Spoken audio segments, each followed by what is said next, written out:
आदाब। बेबाक मुंसिफ में मैं हूं आपके साथ मिर्जा शाकिर अली बेग।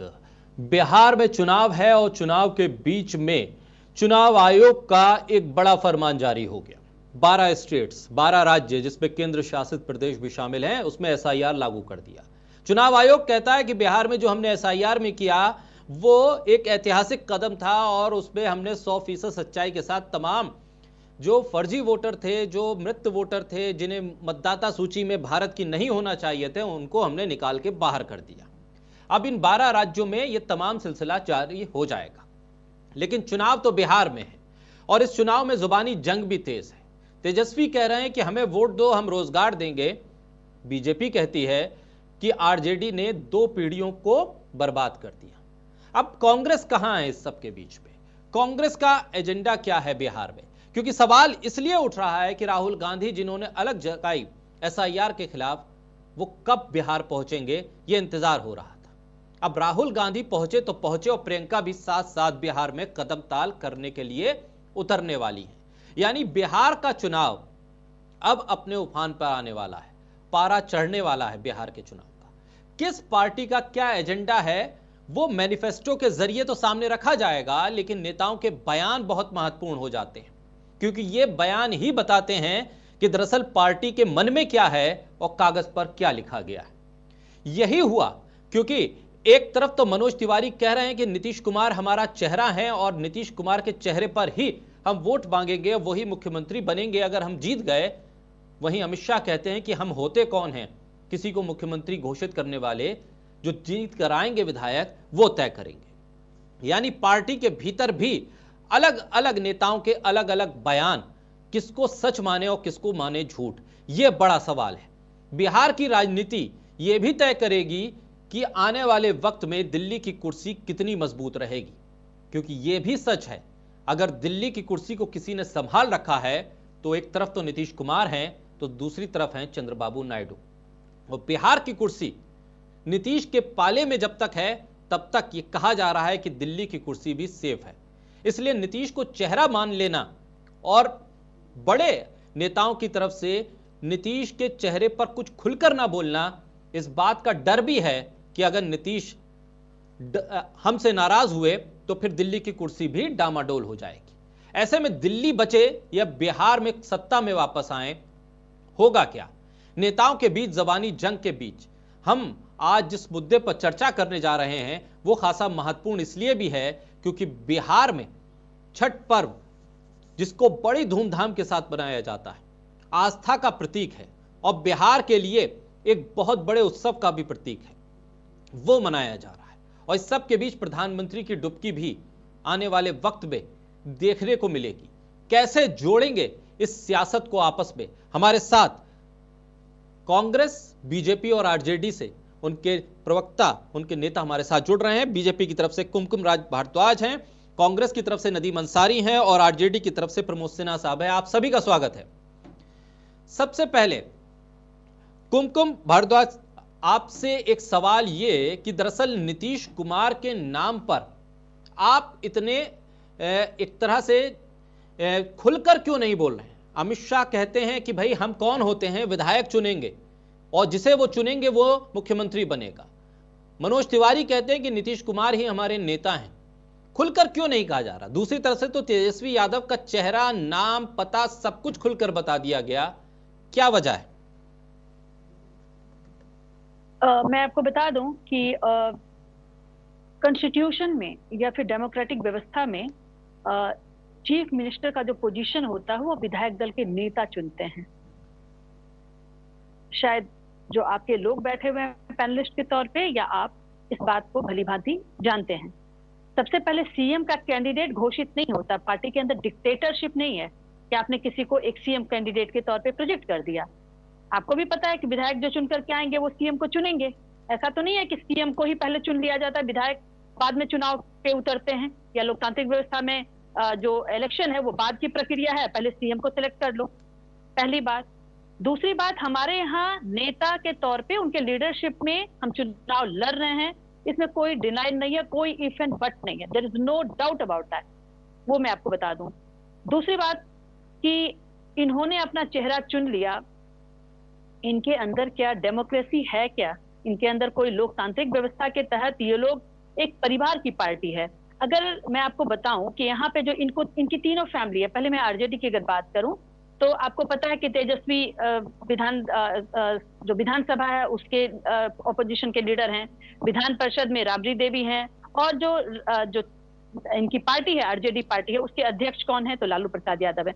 मतलब इनको अपनी पार्टी परिवार के बाहर एक भी इंसान नजर नहीं आता है। दूसरी तरफ अगर आप ले लें इधर कांग्रेस को, तो कांग्रेस और आरजेडी का मैं अगर आपको इतिहास बताना शुरू करूं तो मैं बस 30 सेकंड का वक्त लूंगी आपको। 1985 में कांग्रेस अपने दम पे, उस समय पे मैं बता दूं आपको कि 324 सीट होता है बिहार में, बिहार और झारखंड साथ होता है, अपने दमखम पे कांग्रेस सरकार बनाती है। और 1990 तक, 1985 से लेकर के 1990 तक 4 बार मुख्यमंत्री को बदला जाता है, और 1990 के में ही कांग्रेस आ जाती है कहां? ऑपोजिशन में। एक तरफ कहां है? जनता दल है, दूसरी तरफ कौन है? कांग्रेस है ऑपोजिशन के अंदर। और 1995 में अगर आप आ जाइए तो फिर ये सारे मिल करके क्या कर रहे हैं? एक अलग ऑपोजिशन के साथ एक अलग ऑपोजिशन है, और कांग्रेस, आरजेडी, सीपीआई, झारखंड मुक्ति मोर्चा सारे लोग मिले हुए हैं। तो इनके बारे में क्या मैं बताऊं आप लोगों को? इनको मतलब बोलते बोलते तो ऐसा लगता है कि पूरी जनता जनार्दन बिहार की जानती है, और इनका मैं वो वर्ड कभी नहीं, मतलब कि किसी भी तरीके का मतलब जो कहते हैं ना कि खराब शब्दावली जो किसी को सुनने में बुरा लगे, मैं वैसा वर्ड यूज नहीं करना चाहती हूँ। लेकिन हमारे बिहार में एक वर्ड है थेथरई। ये लोग लिटरली थेथरई पे उतारे हुए हैं। मतलब हमने उसको सीएम घोषित कर दिया, उसको सीएम घोषित कर दिया। अरे हमारा मॉडल होना चाहिए बिहार का डेवलपमेंट। आप बात कर रहे हैं शिक्षा की, आप बात नहीं कर रहे हैं। यहाँ पे शिक्षा के अगर अंदर आप देखेंगे तो यही लालू यादव ने क्या किया था? शिक्षा मित्र किसको दिया था रिस्पॉन्सिबिलिटी शिक्षकों को चुनने के लिए? पंचायतों को। पंचायत के अंदर कौन सा मैकेनिज्म था? इस बात को मैं बार बार कह रही हूँ, जिससे वो बेहतर शिक्षक को चुन करके लाते और बताते कि कौन है। और आज भी दुनिया भर का एफआईआर शिक्षकों के ऊपर है। शिक्षा व्यवस्था को, सारे स्ट्रक्चर को, इंस्टीट्यूशंस को इन्होंने जो ध्वस्त किया था, उसको बनाते वक्त लग रहा है। ठीक है। और आज भी बिहार की जनता जानती है। आप सोशल मीडिया का जहां पे भी आप उठाकर देखिए, मैं पूरे बिहार में घूम रही हूँ, और मैं जहां जाती हूँ तो लोग क्या क्या नहीं शब्दावली यूज कर रहे हैं इनके लिए कि झाड़ू से इनका मुंह झाड़ देंगे। गांव की महिलाएं कह रही हैं। ठीक है कुमकुम जी, देखिए टोकरा से हम इनका मुंह देखिए, देंगे। ओपनिंग में आपको मैंने समय दिया, और आपने जब ये कहा कि संवैधानिक दायरे में रहते हुए विधायक चुनेंगे, मुख्यमंत्री कौन होगा, विधायक दल का नेता होगा, तो क्या ये फार्मूला, ये पैमाना दिल्ली की केंद्र सरकार पे लागू नहीं होता? जब आप कहती हैं कि अब की बार मोदी सरकार, तो कहां जाते हैं फिर वो सांसद जो अपने संसदीय दल के नेता को चुनेंगे? बीजेपी की तो अब जो ये सरकार बनी है, इस सरकार में संसदीय दल की बैठक ही नहीं हुई है। उसके बिना ही आपने नरेंद्र मोदी के नाम पर मोहर कैसे लगा दी, ये बड़ा सवाल है। अगर बिहार में चेहरा आप विधायक दल की बैठक के बाद तय करेंगे, तो दिल्ली में ये फार्मूला आप लागू क्यों नहीं करते? दिल्ली में प्रधानमंत्री के तौर पर नरेंद्र मोदी के नाम पर मोहर कैसे लग गई, जबकि बीजेपी के खुद की संसदीय दल की बैठक आज तक नहीं हुई है? तो मैं आपको बता दूं कि जो कोalition में हमारे पार्टनर्स हैं दिल्ली के अंदर, तो क्या उन्होंने किसके साथ हम सरकार बनाने जा रहे हैं और कौन हमारा लीडर होगा, हमने लीडर जरूर बताया था कि उनके लीडरशिप में हम चुनाव लड़ रहे हैं। लेकिन जो मंत्री चुन करके आए, जो एमपी चुन करके आए पूरे देश भर के अंदर, उन्होंने मोदी जी में विश्वास किया और मोदी जी फिर से प्रधानमंत्री बने। और प्रधानमंत्री बनने के साथ ही इन्होंने जो हमारी जो भी कोalition में पार्टनर्स है सेंटर के अंदर, उन्होंने मोदी की लीडरशिप को स्वीकार किया। ठीक, मैं बार बार तो ही बात कह रही हूँ। ठीक है, चलिए नदीम अंसारी साहब, मैं आपके पास आऊं। कांग्रेस दरअसल किसका इंतजार कर रही थी? जब सब कुछ तय था कि तेजस्वी चेहरा होंगे, तो फिर इतनी लंबी चौड़ी मंत्रणा की वजह क्या? और सवाल यह है कि राहुल गांधी और प्रियंका गांधी का दौरा अब तय हो रहा है। राहुल गांधी जिन्होंने एसआईआर के मुद्दे पर तेजस्वी यादव के साथ मिलकर इतनी बड़ी रैली, पदयात्रा निकाली, लोग इंतजार कर रहे थे कि राहुल गांधी तो फौरन आएंगे जैसे ही अनाउंसमेंट होगा और बिहार में एक माहौल बनेगा। जो माहौल बनता है वो कहां गायब हो जाता है पता नहीं चलता, क्योंकि लोग कहते हैं कि भाई कांग्रेस के जो नेता हैं वो जरा एक्टिव तब होते हैं जब वो विपक्ष में होते हैं। जब प्रोटेस्ट करना होता है तो एक्टिव होते हैं, और जब सरकार के लिए तैयारी करनी होती है तो वो बहुत आखिर में आते हैं। नदीम अंसारी साहब। देखिए, कांग्रेस कभी आखिर में नहीं आती है। पॉलिटिक्स में आपको पता है कुछ पॉलिटिकल रणनीति बनती है, उसके तहत हम काम करते हैं। तो कांग्रेस के ऊपर ये इल्जाम बिल्कुल बेबुनियाद है। अभी जो हमारी भाजपा की बहन जो बात को कह रही थी, उनकी पूरी बातों से मुझे यही समझ में आया कि वो एक अच्छी इंसान है, भाजपा के षड्यंत्र में वो अभी फंसी हुई है। अब मैं बताता हूँ क्यों ये बात मैं कह रहा हूँ। उनके 100 झूठ पे मेरा एक सच भारी है। वो जितनी बातें उन्होंने गिनाई, कोई भी बात अगर भाजपा के ऊपर सटीक बैठता हो तो मैं बताऊं कि सबसे पहले वो उन्हीं की एक पार्टी थी कि जिन्होंने ये कहा और बार बार कहा कि बिहार में आपका कोई चेहरा नहीं है, मेरे पास नीतीश जी हैं। इंडिया गठबंधन, महागठबंधन, विपक्ष के पास चेहरा क्या है? तो मैंने और इंडिया गठबंधन ने एक साझा प्रेस कॉन्फ्रेंस करके मुख्यमंत्री ही नहीं, उप मुख्यमंत्री के साथ साथ हम अपने विजन को, अपने नीति को, अपने नियत को इस बिहार की जनता के सामने हम लोगों ने रखा। आपने बिल्कुल उनसे अच्छा सवाल किया कि वो कह रही थी कि एक सिस्टम है, बिल्कुल वो सिस्टम है, संविधान वो कहता है, लेकिन यही वो लोग हैं जो 2024 के चुनाव में कहते थे अब की बार 400 पार और संविधान को बदल देंगे। तो वो लोग कंफर्टेबल की राजनीति और झूठ की राजनीति करते हैं। आपने ठीक सवाल किया, मैं वही सवाल उनसे करने वाला था कि जब केंद्र की बात आती है तो केंद्र में वो अब की बार मोदी सरकार, तो वही नारा बिहार में क्यों नहीं लग सकता है कि अब की बार नीतीश सरकार? ये लोग, इनका एग्जाम्पल है, आप महाराष्ट्र में जाइए, किसके नाम पे चुनाव लड़े? एकनाथ शिंदे के नाम पे। मुख्यमंत्री किनको बनाते हैं? देवेंद्र फडणवीस को बनाते हैं। तो इनका चाल, चरित्र और चेहरा पूरा हिंदुस्तान आज देख लिया है। ये लोग झूठे हैं, जुमलेबाज हैं, यू टर्न वाले हैं। आप कह रहे थे कि मनोज तिवारी, 3 में ना 13 में मनोज तिवारी की हैसियत क्या है? जब इस देश के गृह मंत्री और भाजपा के दूसरे नंबर पे जो नेता हैं, उन्होंने आकर के बिहार में कह दिया कि हमारा विधायक चुनेगा। तो विधायक चुनने का मतलब ये होता है कि आपको मैं याद दिला दूं कि आपको राजस्थान याद होगा। इस देश के रक्षा मंत्री राजनाथ सिंह जी वहां गए थे, वहां के विधायक दल की मीटिंग हो रही थी। एक पर्ची वसुंधरा जी को दिया गया जो कि उस वक्त वहां की सीएम थी, और उनसे वो पर्ची दे करके किसी और का नाम अनाउंस कराया गया। तो वही चीज बिहार में दोहराई जाएगी, लेकिन उसकी संभावना यहाँ मर जाती है, उसकी उम्मीद, इम्कानात यहाँ खत्म हो जाती है, क्योंकि यहाँ वो सरकार में आने नहीं जा रहे हैं, बिल्कुल ये साफ है।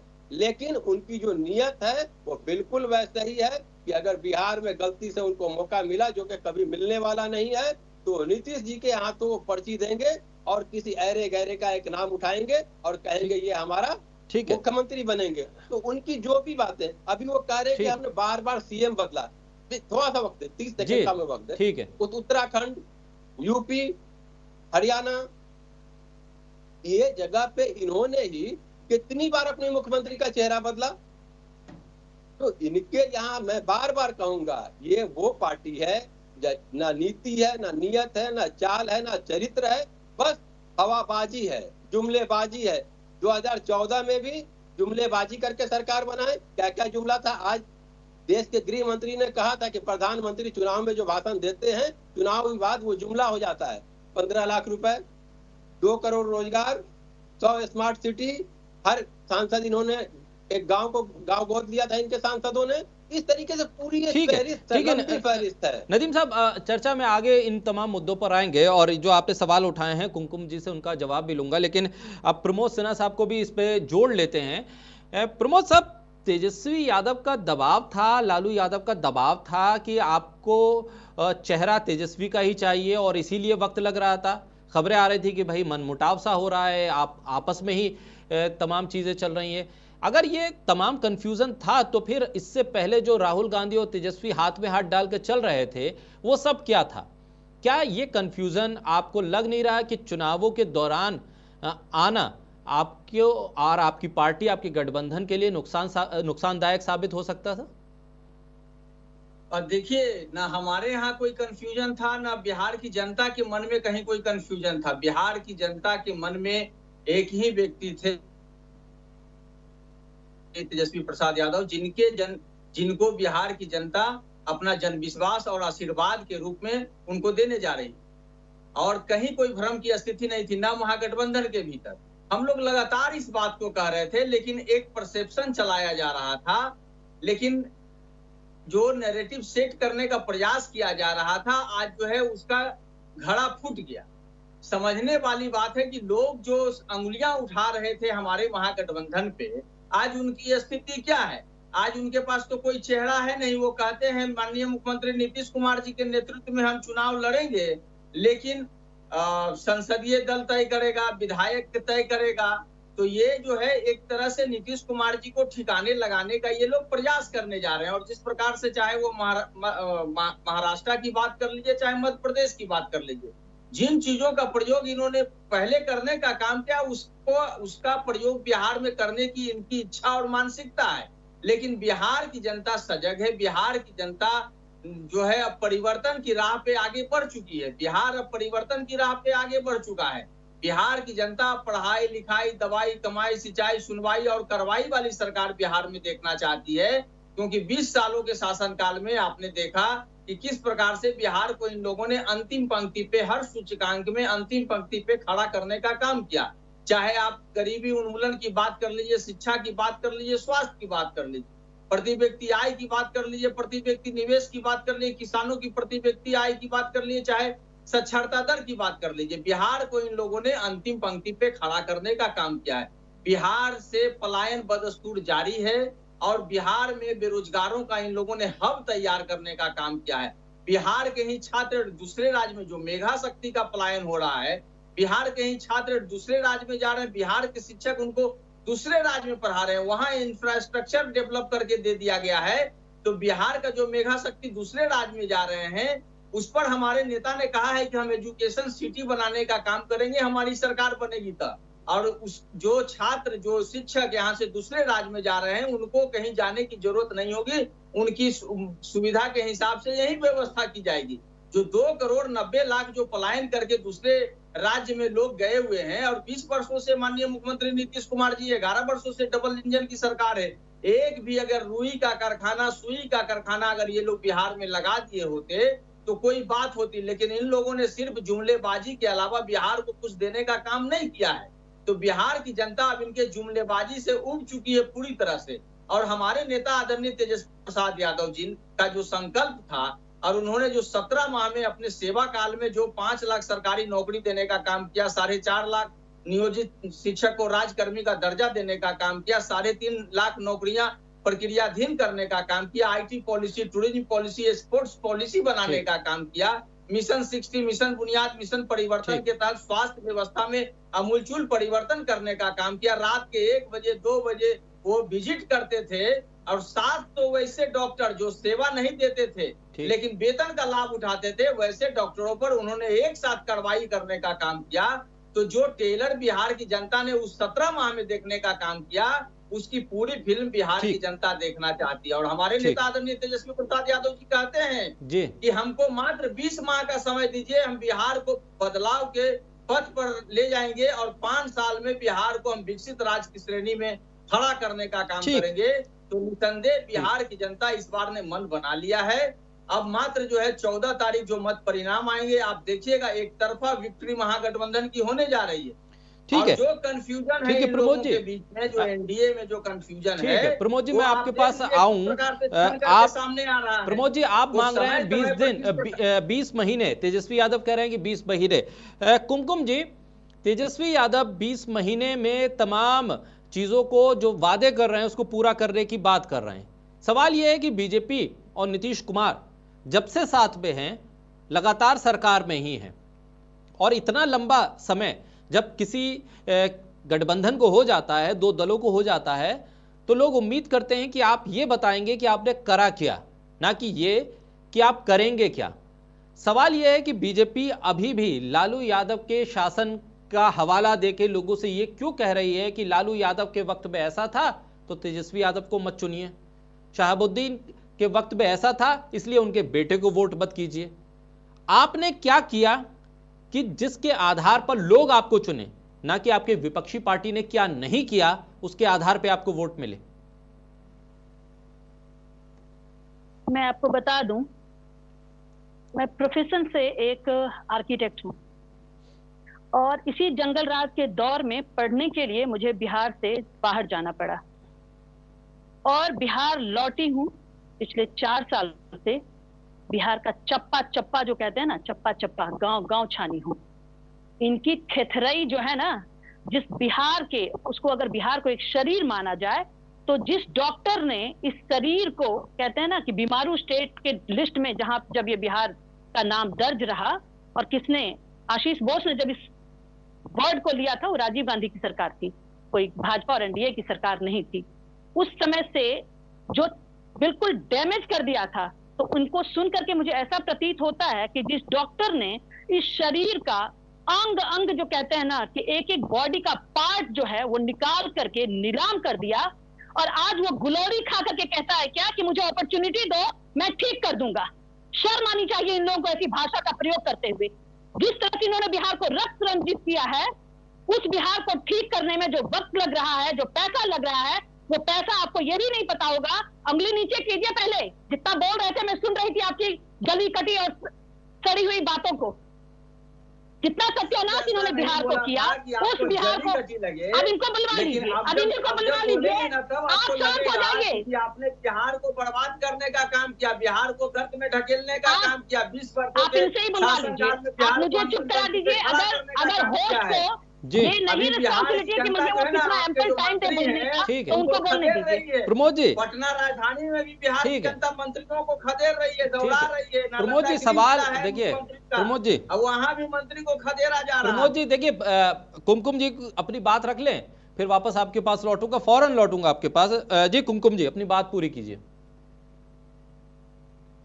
आरजेडी के अंदर डिसिप्लिन नहीं है, नो डिसिप्लिन। ये कुछ भी कर सकते हैं। इस जंगल राज में जो इन्होंने किया था, ये कुछ भी कर सकते हैं। रोड पे आज के समय में देखिए इनके बच्चे, इनके लोग किस तरीके का गुंडई कर रहे हैं। जब मैं इनको बताने लगी तो इनको मिर्ची लगने लगी है।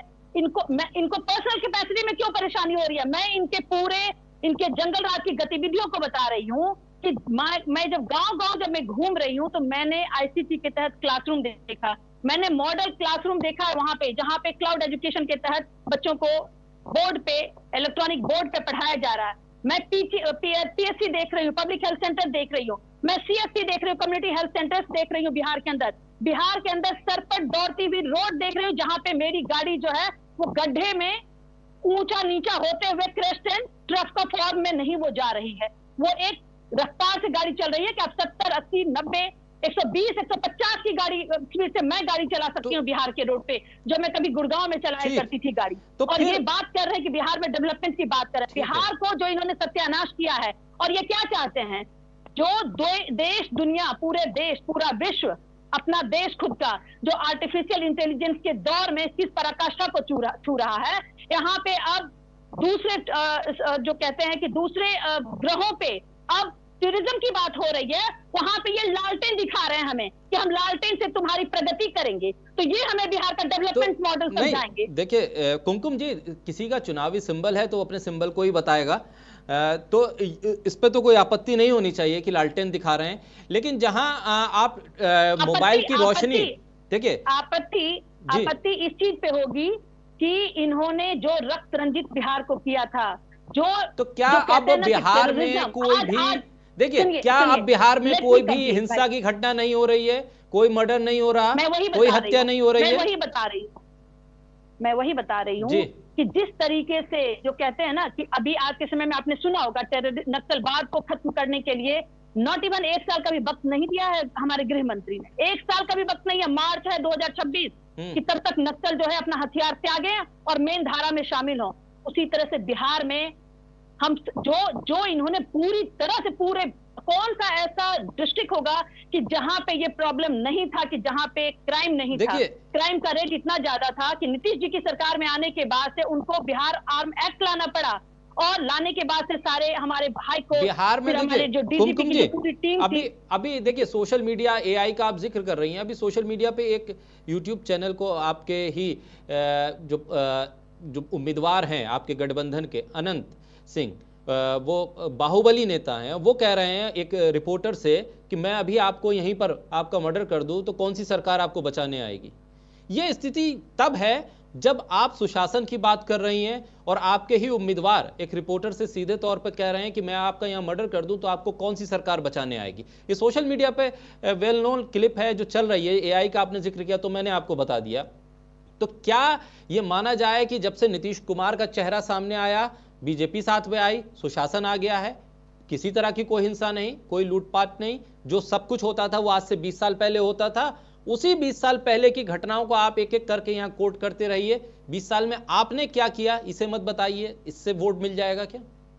मैं बता रही हूँ, मैंने अभी आपको एजुकेशन का जिक्र किया, मैंने आपको हेल्थ का जिक्र किया, मैंने इंफ्रास्ट्रक्चर का जिक्र किया। हमारे पास IIT है, हमारे पास IIM है, हमारे पास निफ्ट है, हमारे पास सेंट्रल यूनिवर्सिटीज है। क्या नहीं है हमारे पास? एम्स का क्या हुआ? एयरपोर्ट है। एम्स का क्या हुआ जिसके बारे में प्रधानमंत्री ने घोषणा की और उसकी खाली जमीन ही मिली, वहां पर इमारत नहीं थी, जमीन। हाँ, तो मैं आपको बता दूं कि जमीन देना तो स्टेट गवर्नमेंट का काम है। स्टेट में आपकी सरकार थी। गवर्नमेंट यहाँ पे नहीं, आप सुनिए पहले पूरी बात सुनिए। अगर आप एक लाइन में जवाब इसका नहीं मिल सकता है। स्टेट लैंड जो है वो स्टेट का सब्जेक्ट है। सेंट्रल गवर्नमेंट ने एम्स देने की बात करी, हमें सेंट्रल गवर्नमेंट के पास जब लैंड जमीन मिलेगा तो फिर हम उसमें जरूर काम करेंगे, और जमीन मिल चुका है। और उसमें एक एम्स तो हमारे पास ऑलरेडी पटना में आ चुका है। एक राज्य में कहां पे आपको दिख रहा है कि 4-5 एम्स और 10 एम्स बने हुए हैं? बिहार को वो भी मिला है, लेकिन प्रधानमंत्री ने तो एम्स में मरीजों की लाइन भी बता दी थी अपनी रैली में। 15 फाइनेंस कमीशन के तहत, 15 फाइनेंस कमीशन को उठा करके आप लोग पढ़िए, उसके तहत बिहार के लिए स्पेशली 15 फाइनेंस कमीशन में अमेंडमेंट लाया गया। नहीं तो ये 1971 का जो पॉपुलेशन था उसके बेसिस पे बिहार को फंड मिल रहा था, जबकि बिहार का जो पॉपुलेशन ग्रोथ है वो सबसे ज्यादा है, सबसे ज्यादा डेंसिटी हमारे बिहार में है। झारखंड बन जाने के बाद से, उसके बाद से तो हमारी स्थिति और भी दयनीय हो गई है। तो सेंट्रल गवर्नमेंट जो कर रही है उसके साथ स्टेट गवर्नमेंट जो इन्होंने हर डिस्ट्रिक्ट में कहते हैं कि कानून की धज्जियां उड़ा रखी थी। चंदा विश्वास थी, महिलाओं का अगर नाम गिनाने लगूं। ठीक है कुमकुम जी, वापस आऊंगा आपके पास। प्रमोद जी क्या कुछ कहेंगे? इतना सब कुछ काम तो हो गया, अब सुशासन आ गया बिहार में, अब सुशासन आ गया तो सुशासन वाले कोई लोग वोट कर देंगे, फिर क्या दिक्कत है? मैं छोटी छोटी टिप्पणियां करना चाहूंगा, चूंकि शिक्षा पर इन्होंने बात किया। ठीक है, तो शिक्षा का जो ड्रॉप आउट है ना, माध्यमिक तक जाते जाते 41.6%, 10th तक जाते जाते बढ़ जाता है, और जब इंटर तक जाता है बच्चा तो 100 में मात्र 9 बच्चा बचता है। ये ड्रॉप आउट का है। अभी इन्हीं के जब ACS जो है बात कर रहे थे वीडियो कॉलिंग के जरिए, तो कहीं बच्चे फर्श पे बैठे हुए थे, कहीं जो है खुले मैदान के नीचे बैठ करके पढ़ रहे थे। ये इनका इंफ्रास्ट्रक्चर है शिक्षा व्यवस्था में। स्वास्थ्य की बात कर रहे थे, पटना में NMCH है, वहाँ जो है 100 के आंख को जो है चूहा कुतर देता है और पैर की अंगुलियों को चूहा खा जाता है। वहीं आप देखिए कि PMCH में जो एक रेप पीड़िता बच्ची को लाया गया था, बेड नहीं दिया, 4 घंटे एम्बुलेंस में रखा गया, जिसके बाद में जो है उसकी डेथ हो गई। उसके अलावा देखिए बेतिया में फर्श पर महिला जो है प्रसव कर रही है। ये इनकी स्वास्थ्य व्यवस्था का हाल है। ये बतला रहे थे। अभी आपने एक मंत्री पर जो सवाल उठाने का काम किया, एक मंत्री ने एक पत्रकार ने जब मंत्री से सवाल किया, बिहार के मंत्री से, कि ये सड़क जर्जर क्यों है, अभी हाल के दिनों की बात है, तो क्या हुआ? उस मंत्री ने न सिर्फ उस पत्रकार को गाली गलौज किया, बल्कि उस पत्रकार को पकड़ करके अपने गाड़ी में खींच करके ले जाने लगे, और उस पर FIR तक नहीं। जब वो पत्रकार FIR कराने गया तो FIR नहीं हुआ। हमारे नेता को वहां जाना पड़ा, जा करके थाना में खुद बैठ करके वो पत्रकार का FIR दर्ज करवाना पड़ता है। ये है बिहार। अब ये कह रहे थे बड़ा कानून व्यवस्था पर बोल रहे थे। NCRB का जो अभी 2023 का आंकड़ा आया, अभी 2025 का तो आया भी नहीं है, उसमें उत्तर प्रदेश और बिहार टॉप पर है। और आज जो है जो 2005 में जो स्थिति थी उससे 3.5 गुना ज्यादा जो है क्राइम बढ़ चुका है। 65,000 से ज्यादा हत्या, 25,000 से ज्यादा बलात्कार और 3 लाख से ज्यादा संज्ञेय अपराध की घटनाएं घट चुकी है। राजधानी पटना में जहां राजभवन है, बगल में हमारे नेता का आवास है, एक पोलो रोड, वहां पे 4 राउंड गोलियां चलती हैं। बगल में माननीय मुख्यमंत्री नीतीश कुमार जी का आवास है, बगल में जजेज क्वार्टर है। और सोच लीजिए कि आज तक 3 महीना हो गया, आज तक अपराधियों की गिरफ्तारी नहीं हुई। पटना के पॉश इलाके में एक बड़े उद्योगपति को गोली मार दिया जाता है और 2018 में उसके बेटे की भी हत्या कर दी जाती है। अब बताइए कि किस प्रकार का ये सुशासन देने की बात कर रहे हैं। ये अपना जो चेहरा, जो दागदार चेहरा है, उस पर देखने का प्रयास नहीं करते हैं कि ये कैसा शासन देख रहे हैं। और गोलियों की तड़तड़ाहट की आप बात करते हैं। 200 राउंड गोलियां जो है जब चलता है, जब अभी आप जिक्र कर रहे थे जिस नेता के बारे में, 200 राउंड गोलियां चलती हैं और फिर भी उनको कोई चिंता नहीं होता है। बिहार के प्रत्येक जिले में सैकड़ों राउंड गोलियां प्रत्येक दिन चलती है।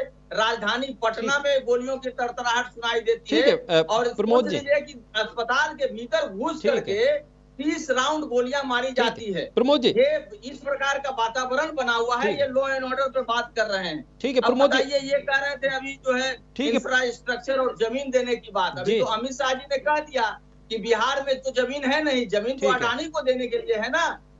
प्रमोद जी, पार्क के लिए महागठबंधन की सरकार थी तो 17 एकड़ जमीन चनपटिया में उपलब्ध कराया गया था। लेकिन मेगा टेक्सटाइल जो 8 मिलना था उसमें 1 बिहार को मिलना था, बिहार को नहीं मिलना। जब केंद्रीय मंत्री जो बिहार के ही हैं उनसे सवाल किया जाता है कि आपने ये क्यों नहीं दिया मेगा टेक्सटाइल पार्क बिहार को, तो कहते हैं क्या कि बिहार इस पे खड़ा नहीं उतरता है। ये ऐसी मानसिकता भारतीय सवाल आपके भी हैं। ठीक है, ये बिहार का विकास का बात करेंगे। ठीक है प्रमोद जी, देखिए आपके ही गठबंधन के सहयोगी हैं नदीम जी, उनके पास जाऊंगा। और कुमकुम जी यहाँ विपक्ष के तौर पर हैं आप दोनों के, तो और वो अकेली हैं, आप गठबंधन के 2 लोग हैं, तो उनको मुझे थोड़ा समय ज्यादा देना पड़ेगा। लेकिन पहले नदीम अंसारी साहब के पास जाऊंगा और फिर इन दोनों के जो सवाल हैं उसका जवाब कुमकुम जी देंगी। पूरे समय हर मेहमान को मिलेगा। नदीम जी, आप क्या कहेंगे, क्योंकि मैनिफेस्टो भी आप लोगों का आने वाला है, तमाम चीजें हैं। देखिए विपक्ष में जब इंसान होता है, सत्ता होती है, पार्टियां होती हैं विपक्ष में, तो उनके पास कहने को बहुत कुछ होता है, वादा करने के लिए बहुत कुछ होता है। डिलीवर कैसे करेंगे, क्या इसको भी आप जस्टिफाई कर पाएंगे? बिल्कुल, हम लोग बिहार में विपक्ष में जरूर हैं जी। कांग्रेस पार्टी और इंडिया गठबंधन, कांग्रेस पार्टी की सरकार आपको पता है कि कर्नाटका में है, तेलंगाना में है, हिमाचल में है। हमने जो भी वादे किए हैं वो उसका बिल्कुल पॉइंट वाइज हमने इन सारे स्टेट्स में उसको इम्प्लीमेंट करके दिखाया है। और जो हमने डिलीवर किया है उसके नाम पे हम यहाँ पे आपसे वादा कर रहे हैं। अब सबसे बड़ी बात ये होती है कि जो सरकार पिछले 20 साल से कहीं पर भी सत्ता में है, जब वो चुनाव में जाती है, इवन 5 साल की सरकार अगर होती है, तो फिनोमेना ये होता है कि उनका जो पिछला जो उनका मैनिफेस्टो होता है उसको लेकर के सरकार बैठती है और सरकार पॉइंट वाइज जनता को बताती है कि मैंने 5 साल पहले ये वादे किए थे और मैंने ये डिलीवर किया है। तो ये सरकार डिलीवरी फेल है, इनके पास डिलीवरी का कोई डाटा, कोई आंकड़ा कुछ नहीं है, क्योंकि इन्होंने कुछ किया ही नहीं है। अब ये कह रही थी, एजुकेशन की बात कर रही थी हमारी बहन, बिहार के में नीतीश जी के बाद से आने के बाद अब तक कितनी सारी यूनिवर्सिटी खुली है? कोई नहीं। बिहार उन राज्यों में है जिसमें पर कॉलेज, पर यूनिवर्सिटी जो स्टूडेंट का नंबर होता है वो सबसे ज्यादा यहाँ है। पटना यूनिवर्सिटी बिहार की सबसे पुरानी और बड़ी यूनिवर्सिटी है। इसके शताब्दी में जब प्रधानमंत्री जी यहाँ आए थे, नीतीश कुमार जी उसी वक्त उनसे कह रहे थे कि इस पटना यूनिवर्सिटी को सेंट्रल यूनिवर्सिटी का दर्जा दिया जाए। वो आज तक पटना यूनिवर्सिटी उस दंश को झेल रहा है, उसको सेंट्रल यूनिवर्सिटी का दर्जा आज तक नहीं मिला है। अब ये लोग बात करते हैं जंगल राज, तो इनके पास सिर्फ 2 पॉइंट्स होते हैं बात करने के लिए। बिहार में किसी भी चीज की आप बात कीजिए, कोई भी डेवलपमेंट की बात कीजिए, किसी मुद्दे पे बात कीजिए, तो ये कहते हैं जंगल राज। अगर 20 साल में आप कथा कथित जिसको जंगल राज कहते हैं उसको आप मंगल में नहीं बदल सके, तो ये आपकी नाकामयाबी है, क्योंकि आपने कोई डेवलपमेंट नहीं किया। और केंद्र की इनकी जो 11 साल की सरकार है, उसके यहाँ आप सुने हैं कि प्रधानमंत्री जी कोई भी बात हो, नेहरू जिम्मेदार, नेहरू जिम्मेदार। नेहरू जी ने जो भी गलतियां की, अभी बहन कह रही थी कि इतना सारा एम्स बिहार में जितना है उतना कहीं नहीं। एम्स किसने बनाया था? IIM किसने बनाया था? आईआईटी किसने बनाई थी। इस तरीके से अगर बात कीजिएगा, बिहार की ही हम बात करें तो हमारे श्री बाबू जो मुख्यमंत्री थे बिहार के, उनसे आप शुरू कीजिएगा तो कांग्रेस के शासन तक जितनी भी फैक्ट्रियां लगी है, चाहे बरौनी का फैक्ट्री हो, चीनी का फैक्ट्री हो, जूट की फैक्ट्री हो, कुछ भी फैक्ट्री आप ले लीजिए, वो सारा का सारा कांग्रेस के शासनकाल में दिया गया है, जिनको इस 20 साल में उसको कंटिन्यू ये नहीं कर सके। आज बिहार एक वक्त ऐसा स्टेट था जो पूरे हिंदुस्तान का 27% चीनी दिया करता था, आज 0.7% भी नहीं दे रहा है। बहन एक और बात कह रही थी, बार बार लालटेन लालटेन लालटेन। अगर देखिए ये बेसलेस बात है, मैं भी ऐसे इस तरह की डिबेट में मैं नहीं पढ़ता, लेकिन उन्होंने कहा है तो मैं उनकी बात को याद दिला दूं। लालटेन कोई बुरी चीज नहीं है, लालटेन से रोशनी होती है। उनको भी, उनके भी पुरखों ने, उनके भी दादाओं ने और बाकी के पहले के जो लोग होंगे, हमारे भी बाप दादा ने उसी लालटेन से पढ़ करके यहाँ तक आए। अब उनका जो अपना जो चिन्ह है कमल का फूल, कमल को पाने के लिए पहले आपको गंदे कीचड़ में जाना पड़ता है। तो ये लोग पूरे प्रदेश और पूरे हिंदुस्तान को कीचड़ बना दिए हैं एक कमल को खिलाने के लिए। ठीक है। दूसरी चीज जी नदीम जिसके साथ आप थोड़ा सा वक्त दीजिए जी। दूसरी चीज, इनके जो सहयोगी दल है तीर, हम लोग बार बार कहते हैं, आपकी एक बात मुझे सीने में तीर जैसे लग गई। हम भी सुनना चाहते हैं, हम भी सुनना चाहते हैं। हाँ बिल्कुल बताइए, हम भी सुनना चाहते हैं, तभी जवाब। हाँ बिल्कुल जी बिल्कुल, आप और वक्त लीजिए। देखिए बहन, आपके वक्त में बिल्कुल साइलेंटली सुना। मैं वैसे डिबेट में मैं नहीं जाता जहाँ पे थोड़ा सा डिले हो जाती है ऑडियो, तो इसलिए लगता है। आप अपनी बात रखिए, उसके बाद कुमकुम जी के पास जाऊंगा। तो मैं ये कह रहा हूँ कि ये सरकार गुंडा राज की सरकार है। यहाँ पलायन उद्योग इन्होंने 20 साल में बना के रखा है, यहाँ पे महिलाओं के ऊपर अत्याचार किया है। ये सरकार 71,000 करोड़ की घोटाला की है। ये सरकार सृजन घोटाले वाली सरकार है। ये बालिका गृह में यहाँ क्या होता है उसकी ये सरकार है। इसलिए ये सरकार पूरी तरीके से फेल है। और जिनको ये कहते हैं डबल इंजन, हम कहते हैं डबल इंजन विदाउट इंजन। पहली बात कि डबल इंजन का कॉन्सेप्ट ही गलत है।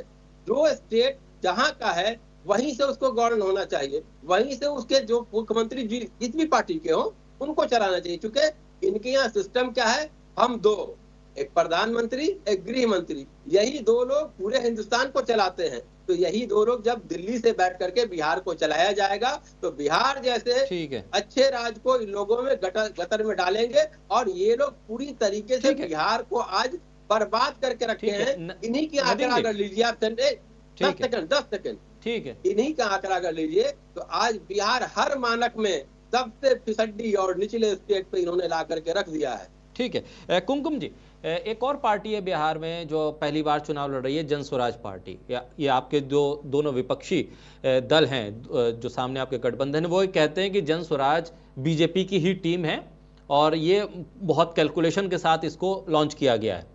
वो कहते हैं प्रशांत किशोर कि भाई जो बिहार में इस वक्त छठ पे लोग आए हैं ये वापस नहीं जाएंगे और अपनी अपनी फैक्ट्रियों को कह देना जन स्वराज की सरकार आ गई तो सबको रोजगार मिल जाएगा, कोई 10,000 या 12,000 की नौकरी के लिए बिहार छोड़कर दूसरे राज्यों में नहीं जाएगा। अगर पलायन की स्थिति यही है 20 साल आपके शासन के बाद, तो इसकी जिम्मेदारी किसके ऊपर आएगी? और जो अच्छे काम आप बता रही हैं तो वो क्या नीतीश कुमार के खाते में जाएंगे या इसका श्रेय भी बीजेपी के पास आएगा? देखिए, हमेशा से लीडरशिप नीतीश जी का रहा है और जो भी है वो नीतीश कुमार जी ने सरकार को चलाया है। हम ये नहीं कहते तेजस्वी की तरह नौकरियां हमने दी, हम हमेशा कहते हैं कि हमारे जो लीडर रहे और जिनके लीडरशिप में हमारी सरकार चली है, उन्होंने ही बिहार को एक मॉडल के रूप में पेश किया है। तो उसकी मतलब हम पूरा का पूरा श्रेय नीतीश कुमार जी को देते हैं, पहली बात। दूसरी बात मैं आपको बता दूं कि अभी जो ये गिनवा रहे थे और आपने भी एक बात करी साथ में कि प्रशांत किशोर की आप बात कर रहे थे, पीके की, जन स्वराज पार्टी की। मैं आपको 2010 में ले चलती हूँ। 2010 में कितनी सीटें थी कांग्रेस के पास? कांग्रेस और आरजेडी दोनों हैं और मैं उनको पूछना चाहूंगी, मुझे तो याद है, अगर उनको कहीं वो भूल तो नहीं गए हैं, और कांग्रेस के पास कितनी सीटें थी 2010 में? इतनी विश्वसनीयता थी इनकी, इतनी बेहतरीन ये काम कर रहे थे, तो बिहार की सरकार, बिहार की जनता ने इनको कहां ला करके पटका था? मैं सुनना चाहूंगी भाई साहब, प्लीज आप मुझे बताएं कि आपके पास 2010 में कांग्रेस के पास कितनी सीटें थी? नदीम जी बिल्कुल बताऊंगा। बताइए। बताइए, बताऊंगा, बस उतना ही सुनिए, पहले जितना पूछिए उतना ही बताइए, आगे मुझे बोलना है, आगे आपका वक्त नहीं है। आप मेरी टीचर नहीं है, आप नहीं क्लास तो नहीं फिर ले आप चुप रही। रहिए, तो आप चुप हो जाइए। अरे बोलने को तो आप ही लगा। अभी मेरा वक्त है, मैं बोलूँ। बिहार की जनता ने आज तक बीजेपी को बिहार में सरकार बनाने का मौका नहीं दिया। इससे बड़ा आपके ऊपर धब्बा क्या हो सकता है? आप नीतीश जी के कंधे के ऊपर रख करके सरकार बनाते आए हैं। हमको एक सीट आया, हम माना कि एक सीट भी आता है, लेकिन आपको बिहार की जनता ने कभी भी मौका नहीं दिया है। बीच में आपने मुझे एक अकेले में भी आप वक्त नहीं दे रहे हैं कि मुझे 33% का भी वक्त नहीं मिल रहा है। कुमकुम जी, सवाल आपने किया, अपने मैसेज को, अपने पक्ष को मैं कैसे नहीं, मैं उनको पूछी, उनको 4 सीट मिला था। तो भाई वो भी राजनीतिक पार्टी के नेता हैं, वो भी अपने जो आप समय देंगे उसका भरपूर इस्तेमाल करेंगे। ठीक है कुमकुम जी, अपनी बात रखिए। बेहतरीन वो काम कर रहे थे, इतने बेहतरीन वो काम कर रहे थे कि 4 सीट मिला। 4, शर्म आनी चाहिए, शर्म आनी चाहिए आपको बोलने तक का राइट नहीं है। आंख कैसे उठ जाता है आपका? और आरजेडी को 22 सीट, और यही प्रशांत किशोर ने इनको जीवन दान दिया और वो हमारे पक्षधर हो गए। वही प्रशांत किशोर नीतीश कुमार को बहला फुसला करके और ये लालटेन वाली पार्टी के पास ले गए और वहां से इनको एक गति दी। बिहार में फिर से जंगल राज वापस लाने का जो ड्रीम था उनका, वो उन्होंने स्क्रिप्ट प्रशांत किशोर ने लिखा था। एक बात। दूसरी बात, इन्होंने हमारे गृह मंत्री की बात की, अमित शाह जी की बात की, हमारे देश के जो गृह मंत्री हैं। अमित शाह जी ने क्या गलत बोला? अमित शाह जी ने बोला कि हमारे पास जमीन नहीं है। जमीन गया कहाँ? जमीन तो 93,000 एकड़ जो जमीन है वो वक्फ के पास है। तो ये बताएं भाई साहब, ये 93,000 एकड़ जमीन बिहार की है? कितनी जमीन है बिहार में? वक्फ की जमीन है बिहार की 93,000 एकड़ जमीन है। बिहार की 93,000 एकड़ जमीन वक्फ के पास है। पूरे देश भर में, तो बिहार की बात कीजिए ना। देखिए कुमकुम जी, मैं पूछ तो रही हूँ, नहीं मैं पूछ रही हूँ कि बिहार में वक्फ की कितनी जमीनें हैं। अच्छा, इन्होंने बिहार को, सुन लीजिए प्लीज आप, इन्होंने बिहार को जिस तरीके से एजुकेशन की, जब मैं बात करती हूँ तो ये कहते हैं मुझे कहीं और लेफ्ट राइट घुमाने लगते हैं। इस दूसरी तरफ इन्होंने रक्त रंजित बिहार को किया। इन्होंने जेएमएम और लेफ्टिस्ट पार्टी के साथ मिलकर के राजद ने सरकार बनाया। वहां आप सुनिए पहले, ठीक है? आप पूछने वाले कोई नहीं होते हैं, ठीक है? आप पूछने वाले नहीं होते हैं। जिस नेता को इंफ्रास्ट्रक्चर बोलना नहीं आता हो, जिस नेता को विश्वसनीय बोलना नहीं आता हो, जिस नेता को तजुर्बा बोलना नहीं आता हो, वो आपका नेता हो सकता है, वो आपका नेता हो सकता है। बिहार वासियों का नेता नहीं हो सकता। बिहार वासी बहुत समृद्ध है, ज्ञान में, संस्कृति में, और हमारी भूमि जो है वो ऐसे लोगों को नेता नहीं बनाएगी। और 1995 से मैं आपको गिनाना शुरू करूँ।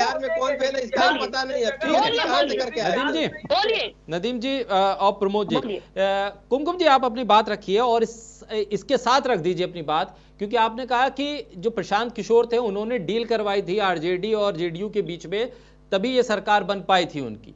लेकिन खबर तो ये भी थी, जो कई जगह छपी भी थी, कि नीतीश कुमार ने यह कहा था कि अमित शाह के कहने पे उन्होंने प्रशांत किशोर को जेडीयू का उपाध्यक्ष बनाया था। तो अब खबर कौन सी सच्ची है, इसको भी वेरीफाई कर दीजिए और अपनी बात पूरी कीजिए। अगर मैं कह दूं कि लालू यादव ने और तेजस्वी ने मेरे सामने बोला कि बिहार को हमने टोटली सत्यानाश कर दिया और फिर हमारी प्लानिंग पूरी सत्यानाश करने की है, तो क्या आप मान लेंगे? मैं तो इनके पास जाऊंगा, आरजेडी वालों के पास। भाई बताइए। तो पूछ लीजिए।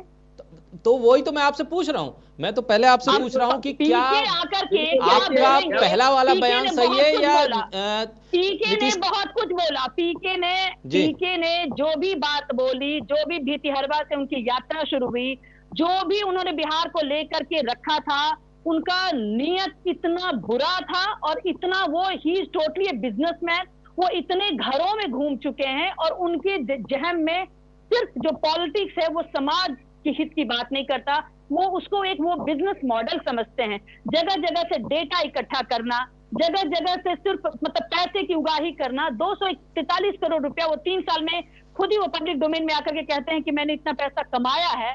उस इंसान के बारे में अगर 2 अच्छी बातें अगर सुनने को मिलता तो शायद बेहतर लगता। उन्होंने बहुत कुछ बोला था। भितिहरवा में एक कन्या विद्यालय है, कस्तूरबा गांधी कन्या विद्यालय, उसको लेकर के उन्होंने कहा था कि हम इसका पुनरुद्धार करेंगे, हम इसको मतलब फंडिंग देंगे और इसको हम बेहतर करेंगे। वहां पे उन्होंने कुछ भी नहीं किया। एक छोटे से एजुकेशन को जहां से उन्होंने यात्रा शुरू करी थी उसको तक नहीं उन्होंने सुधार पाए, जबकि वो लड़कियों का स्कूल था। प्रशांत की किस बात को मैं सुनूं, किस बात को मैं समझूं? प्रशांत की नीयत में जैसे हमें उन्होंने 2015 में खोट था, आज भी प्रशांत की नीयत में वही है। इंसान का चरित्र नहीं बदलता है। मैं आपको बता दूं, कहते हैं ना नेचर और सिग्नेचर नहीं बदलता है। तो जैसे तेजस्वी का, जैसे लालू यादव का नहीं बदल सकता है, वैसे ही पीके का है कि इनका नेचर और सिग्नेचर इंसान का कभी नहीं बदलता। जो ये है वही रहेगा। ये पहले जो इन्होंने कर्मकांड किया है, वो पीके हो, तेजस्वी हो, लालू हो, वो वही करेंगे क्योंकि उनके चरित्र में ये है। ठीक है। प्रमोद जी, एक सवाल ये भी उठा, आप जवाब दीजिएगा। एक सवाल ये भी उठा कि असदुद्दीन ओवैसी ने आपसे 6-7 सीटें मांगी थी, अगर दे देते तो क्या नुकसान हो जाता, और नहीं दी तो आपको क्या लग रहा है कि आपको फायदा होने जा रहा है या नुकसान होने जा रहा है? आपका फैसला क्या चुनाव से पहले, चुनाव की घोषणा से पहले अगर साथ ले लेते तो काफी सीटों पर फायदा भी हो जाता? देखिए, सबसे पहले हम भारतीय जनता पार्टी के प्रवक्ता का जवाब देते हैं जी। और आपने जो उनसे सवाल किया था जी, माननीय मुख्यमंत्री नीतीश कुमार जी ने कहा था, और ये विश्व की सबसे बड़ी पार्टी के नेता अमित शाह जी ने उनको कहा था कि प्रशांत किशोर जी को अपने पार्टी में ले लीजिए। ये बातें किसी और ने नहीं, ये बातें मीडिया के सामने कहने का काम माननीय मुख्यमंत्री नीतीश कुमार जी ने करने का काम किया। तब उनके कहने पर हम इनको राष्ट्रीय उपाध्यक्ष बनाने का काम किया। तो सवाल तो बहुत बड़ा है ना, कि जब विश्व की सबसे बड़ी पार्टी अपने आप को भारतीय जनता पार्टी कहती है और उनके यहाँ एक व्यक्ति को कोई पद देने के लिए भी जगह नहीं है, वो जनता दल यूनाइटेड को कहती है। हमारा क्लेम नहीं है भाई साहब, हमारा क्लेम नहीं है, जो है यहाँ पे ये सच्चाई है, ये यूनिवर्सल ट्रुथ है। ये तो ये बतलाने का काम करें। नहीं, ये बतलाने का काम करिए ना। यहाँ पर तो आप बतला नहीं पाइएगा कि माननीय मुख्यमंत्री नीतीश कुमार जी ने ऐसा क्यों कहा।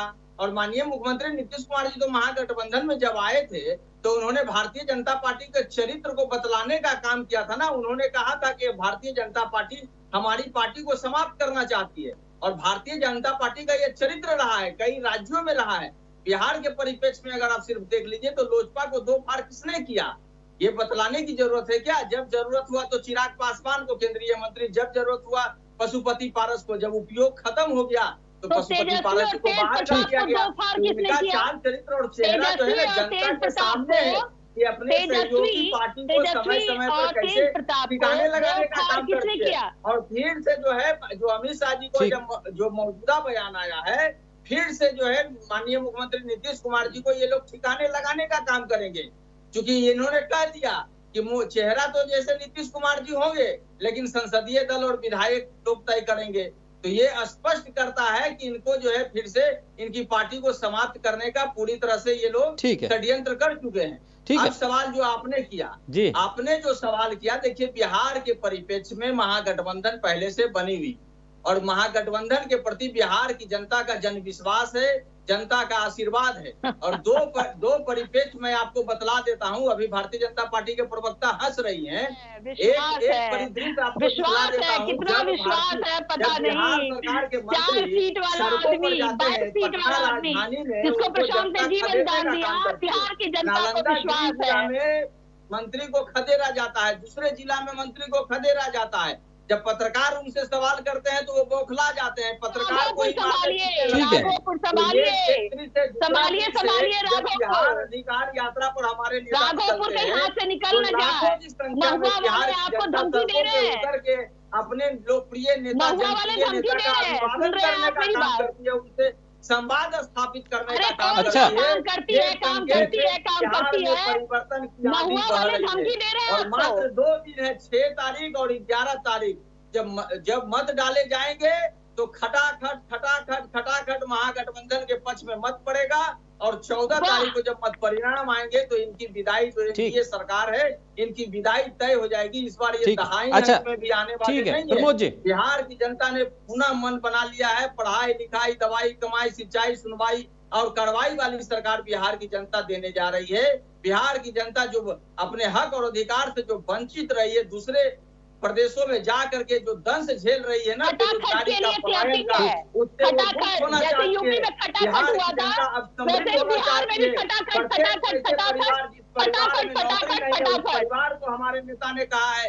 कि हम सरकारी नौकरी देने का काम करेंगे, जो संविदा कर्मी है उसको भी हम राजकर्मी का दर्जा देंगे, जो जीविका दीदी है उनमें भी हम जो है सरकारी नौकरी देंगे और 30,000 रुपया प्रतिमाह उनको हम देने का काम करेंगे। प्रमोद जी, तो समाज के हर वर्ग को चाहे वो अति पिछड़ा वर्ग हो, दलित हो, महादलित हो, अल्पसंख्यक हो, प्रमोद जी, समाज का कोई वर्ग जो उपेक्षित हो उसको हम लोग आगे लाने का काम करेंगे। ठीक है और जब महागठबंधन की सरकार थी एक छोटा सा तो हम लोगों ने आरक्षण का दायरा बढ़ाने का काम किया था, 75% करने का काम किया था, लेकिन इन लोगों ने उसको 9वीं अनुसूची में शामिल नहीं करने का काम किया, जिसके कारण वंचित और उपेक्षित वर्ग को जो उनका अधिकार मिलना चाहिए था वो नहीं मिल सका। प्रमोद जी, भारतीय जनता पार्टी और केंद्र सरकार आरक्षण देखिए ये चर्चा ना अब अंतिम पड़ाव में है और एक बहुत महत्वपूर्ण सवाल अब इस पूरी डिबेट से उठ रहा है कि बीजेपी हो, कांग्रेस हो या फिर आरजेडी हो, नीतीश कुमार को लेकर सभी सॉफ्ट हैं।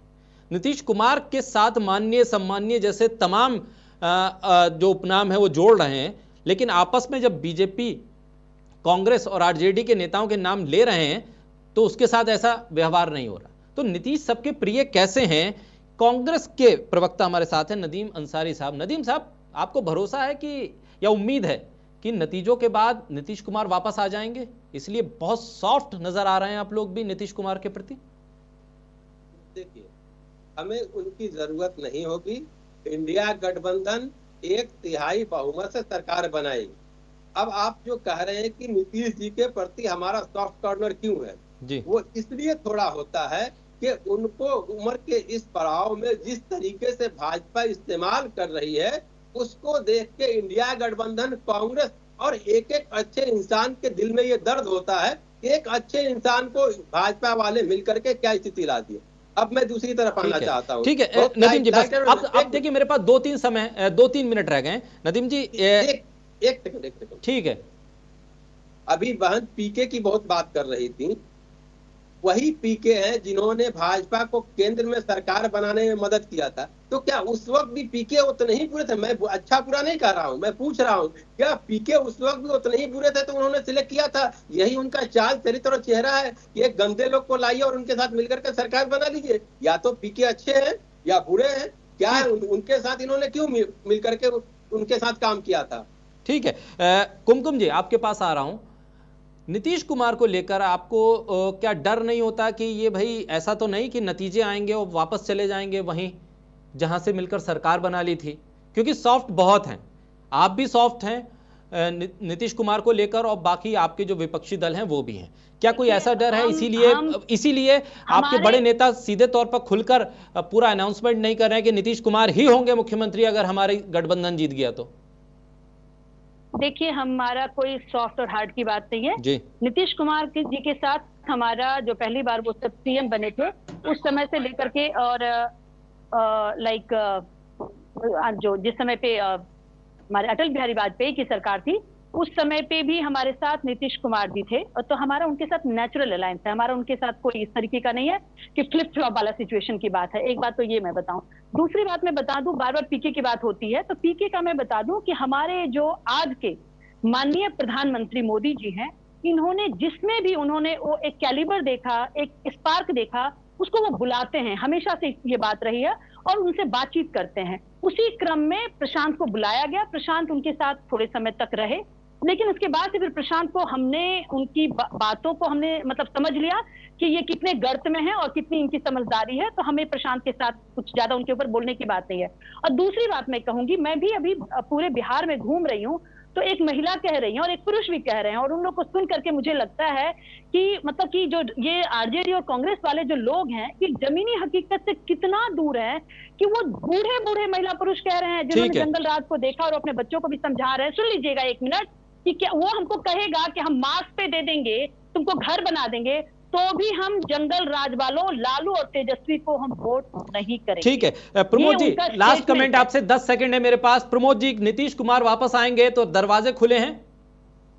हमारे नेता ने साफ और स्पष्ट रूप से कहने का काम किया है कि अब हम कुल्हाड़ी पे पैर मारने नहीं जा रहे हैं, और बिहार की जनता 2/3 से अधिक सीटों से महागठबंधन की सरकार बनाने जा रही है। बहुत शुक्रिया कुमकुम जी, नदीम अंसारी साहब और प्रमोद सिन्हा साहब, आप तीनों मेहमानों का बहुत शुक्रिया इस चर्चा में हमारे साथ बने रहने के लिए। तो बिहार का चुनाव बहुत दिलचस्प है और जब बड़े नेताओं की एंट्री होगी, बड़े नेता मतलब तमाम राष्ट्रीय पार्टी बीजेपी और कांग्रेस दो दल के जब बड़े टॉप लीडरशिप वहां पहुंचेगी और बिहार में तेजस्वी यादव तमाम जगहों पे घूम घूम कर प्रचार करेंगे, मैनिफेस्टो सामने आएगा, तो ये चुनावी पारा और चढ़ेगा। चुनावी पारा जैसे जैसे चढ़ेगा और जो कुछ जनता के हित में मुद्दे उठेंगे उस पर हम बेबाक चर्चा बेबाक मुंसिफ में करते रहेंगे। लिहाजा आप मुंसिफ टीवी के साथ जुड़े रहिए।